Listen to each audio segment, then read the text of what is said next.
Invest Africa, proudly brought to you by KPMG. Hello and welcome to Invest Africa. My name is Nozi Pombanjwa and we're coming to you from Addis Ababa in Ethiopia. On today's episode, we're going to be focusing on the investment case for development.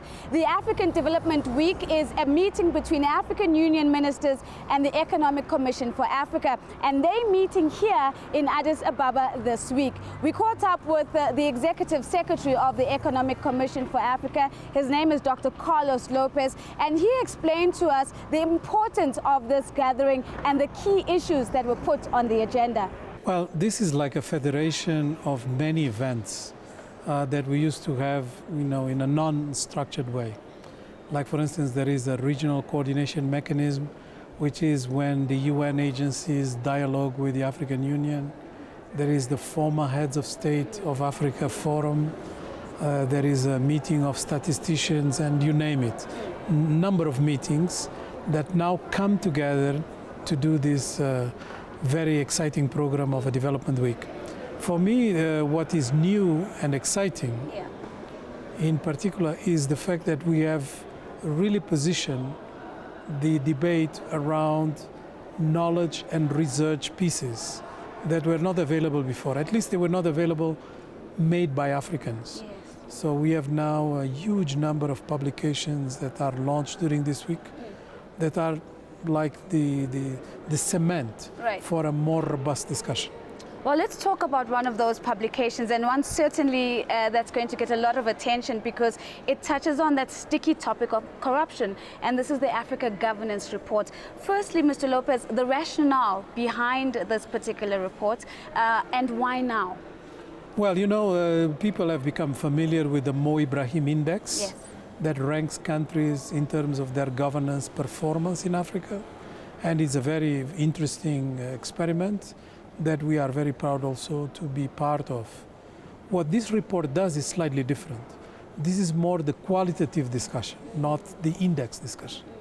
And this qualitative discussion moves from one theme to another, trying to look into aspects of governance that really make a difference in Africa. Last time it was managing diversity and elections, very important topic. Yes. This year is about corruption. And immediately people think, they are going to do something along the lines of what Transparency International does and others are very busy doing. And not at all. What we are trying is actually to see what is the benefit of all these indexes. Where are they focused? Are they really related to facts? And we found out that most of them are perception-based. Right. And therefore, they are not very accurate in the way they judge Africa. And because Africa is already minimized in so many fronts, this is just one more. Is this to say that we don't have corruption? No, we do. Yeah. But we want, through this report, to put the finger where it does make a difference. We say mostly it's external induced corruption is responsible for illicit financial flows. Yes. And the rest is the making of very bad fiscal and tax systems. So let's tackle those. And this is what I think the report really tries to achieve, to shift the discussion where it belongs. So we definitely see progress in the fight against corruption. The final consumption point of this particular report, who will be making decisions off the basis of these thematic areas that are coming out of the report? Well, we see a role for many actors. Of course, governments have a big responsibility, but it will be a mistake to think that only governments have a responsibility. A lot of the corruption is actually practiced by the private sector. The bribes come from those who have the money. It's a two-way traffic. Yeah. So it is very important for us to also create regulatory systems, transparency rules, a judiciary that works, that will allow for the different fronts to be tackled. And the report goes into the detail of how this can be achieved and also gives some good practices that have already been put in place in some countries. In order to move towards faster development, Africa has identified trade and industry as one of the key interventions at a regional and a continental level. And speaking to this very theme, we caught up with Her Excellency Fatima Haram Asel. She is the Commissioner responsible for trade and industry at the African Union. yes, intra-African trade is very low compared to the other region of the world. When you talk about Europe, I mean, you're talking about 60%, you know, Asia, you know, 40% and so forth. So it's very, very low at 12%. Even, you know, our, you know, trade with the rest of the world is very, very marginal. It's 3%. So, you know, the lowest ever. And it's very, very important that we really do increase our, you know, intra-African trade. And why is it important? It's important because we can actually, you know, diversify our economy. We can, you know, actually trade, you know, finished goods through that regional value chain. We can actually ease up, you know, our, you know, cross-border trades. So movement of people and, you know, of trade facilitation. When we talk about trade facilitation with the rest of the world, it's important that we talk about trade facilitation within ourselves. And you know, everybody knows that Africa is endowed with natural resources. Everybody knows that Africa is so important. Investors want to come. But we're not realizing our, you know, our own strength. We're not realizing that, yes, we may produce the same thing. However, if we start, you know, stop trading really just raw commodities, you know, shipping raw material, you know, across and not creating any value, not creating any jobs, not, you know, getting the revenue that required for our infrastructure and so forth, you know, we will continue to be the fragmented Africa, you know, the divided Africa, the small economies, and we can never speak about one Africa, one continental market, one regional, you know, integration agenda. So, but when you talk about, you know, country A can, you know, actually transform, you know, certain commodity to certain extent, then you go to country B and then you add it, and, you know, that encourage this type of made in Africa concept. That means that, I mean, actually you can trade more, you know, finished goods. Yeah. It means that you're creating employment in the continent.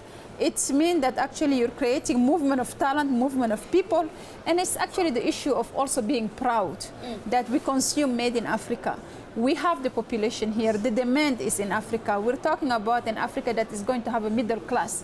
Everybody wants our market, and we need to reflect in what do we need to do so that we can also capture that demand of our markets that, you know, everybody is trying to come and compete for. We've seen it from a political level that in the forms of declarations and agreements that there is a political desire to get this regional value chain that you speak about.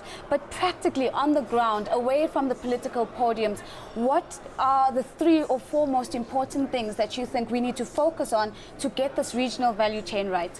For example, for me as a Commissioner of Trade, I spoke, for example, to a company, what is it again called? And just to say, for example, they're in West Africa. And I was saying to them that Nestle, I was saying to Nestle, listen, if you want us to just have, you know, memorandum of understanding between the African Union Commission and so forth, and just to really talk about industrialization, all of these things, but really cheap talk, we're not interested. We're interested in, you know, what do we need to do in order for us to produce something. For example, I gave them the example. We produce cocoa in Africa. Since we produce cocoa in Africa, it may not make business sense for you as a Nestle to produce chocolate in Africa. But can we produce our own chocolate, the one that we consume in Africa? So what I want is just let's study, take the cocoa from Africa, take everything, you know, like the cost of production in Africa, and tell me, how much market do you require? Is it just in West Africa? Is it West and Central Africa? Is it the whole Africa? How much access to the market that require? What do you need us to relax, for example, on trade facilitation so that we can move your product across? And that's mean that when you move your product across, you can make your profit. But in the meantime, you have to tell us also, when we do that, when we relax our, you know, custom procedures, when, you know, the chocolate from Cote d'Ivoire can enter easily in Nigeria and in Chad and in other countries, how many jobs are you creating? And then we can bring the Minister of, you know, Industry, Minister of Trade, and then we can talk about, let's take a business, you know, case like this, like the issue of the chocolate. What does it require? And I think that we will be very happy. Maybe that more African children can consume chocolate. That is one. And secondly, it's like, you know, the issue of made in Africa. It's just like having the proudness of making it in Africa. Let's take a short break, but when we come back, we continue our conversations here in Addis Ababa, really exploring the investment case for development. Welcome back to Invest Africa. We're in Addis Ababa, Ethiopia, and we're exploring the investment case for development. Now, one of the prominent voices that I was able to speak to is Franny Lotier. She's the chairperson of Mkoba Private Equity. Coming out of a meeting chaired by the chairperson of the African Union, Dr. Nkosazana Dlamini-Zuma, and a range of African Union ministers, she shared with us the strategies and the big ideas around how Africa can create buffers to further insulate itself from global market shocks. The chairperson of the African Union Commission really launched the challenge to the panelists and the ministers who were in the discussion on how we can actually understand better the crisis that Africa is facing, particularly with low commodity prices, declining demand for many of the commodities that Africa exports, the impact it has on revenues and the debt levels that we are now facing, but also the climate-related risks, including flooding and droughts, and whether what have we learned, how are we managing, are there countries that are doing better and can we learn from them, and how can we be better prepared, not only for the short term, but also for the medium and long term. So my task in that conversation was to share perspectives on three key dimensions. The first one is based on a book that I have recently published on leadership in a globalized world, complexity, dynamics and risks, because it really looks at how leaders can develop the capabilities and the tools and the approaches to handling complexity and risk in a globalized world. And the three risks that we were looking at were really impacting Africa not only at the national level, but also in the way Africa interacts with itself as a continent and with the rest of the world. So that was the first aspect that I covered, and the books were circulated around to the ministers who were participating for further reading and skill development. The second big component was on suggestions and ideas of where things have worked, including the role that the private sector and investment has played. So the examples that were shared included, for example, the innovations in finance and how through blended finance, public-private partnerships, better using our sovereign wealth funds, pension funds, private equity, and combining these instruments to support small and medium enterprises, the small farmer, and the big companies that can help transform African economies so that we are not so dependent on commodities and not so dependent on agriculture. So the role that the private sector plays in that was one of the things that we discussed. The second, on the examples of where things have worked, I shared some examples of countries that I have seen as looking at deal sourcing in these countries and finding that they've really done an incredible job in terms of dealing with these crises, like Rwanda, and how they have used the transformation of the agricultural sector through the dairy value chain, getting cows to each families, getting milk production up, and then milk processing and exports, which is a key area. Uganda, which has used science and technology very effectively, using model farmers to transmit ideas in a way that is quite effective to other farmers because they can speak the same language. How South Africa has worked with competitive grants to small and medium enterprises in the agricultural value chain, supporting them to tap into the global export value chain, but also to work within the domestic economy and grow. Examples like Nigeria, which launched a commodity exchange for cassava, one of the most consumed products, which allowed the price fluctuation to be managed, the variability in the price to be managed, but also to transform the product to include making starch out of the cassava and preserving it in the form of chips so that you don't have to always wait for the next crop because the crop doesn't stay very well. And the examples where the service sector can also contribute to that, because Minister Ngozi Okonjo-Iweala was there. And one of the examples I share about her is when she went on television and started to talk about recipes on how you make bread from cassava. Right. And the wheat imports then went down because families started to bake bread with a mix of wheat and cassava. Tastes very good, more nutritious, and less demanding on foreign imports, which helped to manage the fluctuating currency and the negative impact of the declining commodity prices. There were many other examples, but that really was the summary of the session. What came out of it is a communique that will be circulated during the formal meeting tomorrow, and it would also form the basis of the upcoming meeting in Kigali of the African Union, so that the issues can move from discussion and learning to implementation. Do you get a sense that Africa is moving in the right direction in terms of building the buffers that require us to not be so exposed to movements in global markets? Are we making the right decisions for the future? I think, as usual, you cannot talk about Africa as a unitary thing. Different countries are doing different things, and there are some countries that are quite successful. Others are still struggling, and the key issue is how we can get all the countries to learn from each other and to coordinate better. So I'd say, for example, Africa did a tremendous job in macroeconomic stability for 15 years, and that's what has underpinned the growth that we saw in the last 15 years, and even the very quick rebound from the financial crisis. And I think this is what is helping Africa going forward, even with the low commodity prices and the declining demand. That meant very solid inflation management, solid currency management, incredible fundamentals in the macroeconomic sphere, and then being able to bridge all of those with a smart approach to debt management.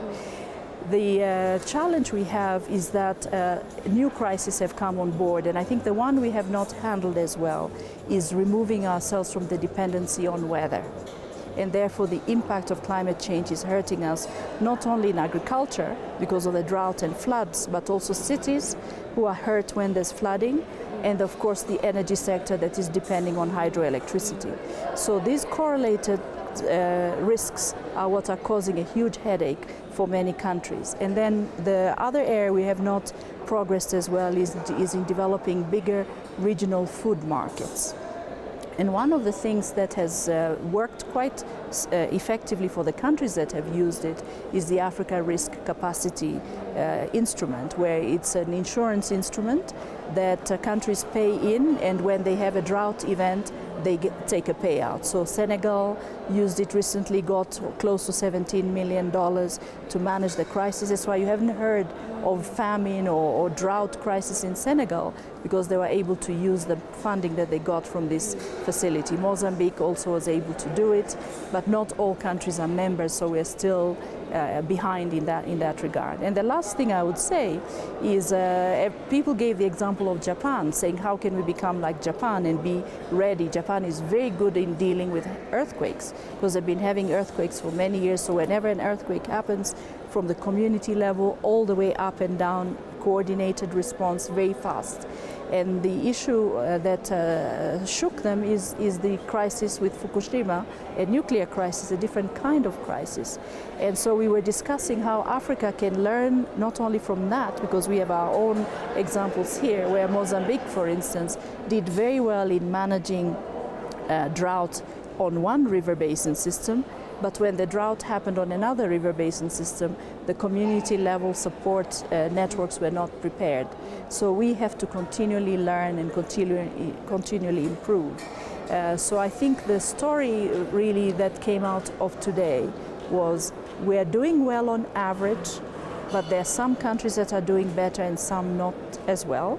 We could learn from each other, and we need coordinated responses because some of these risks are counter-cyclical, and they are correlated. So we have to coordinate how we act so that we can achieve a positive outcome for multiple countries, because some countries can also take actions that would hurt other countries.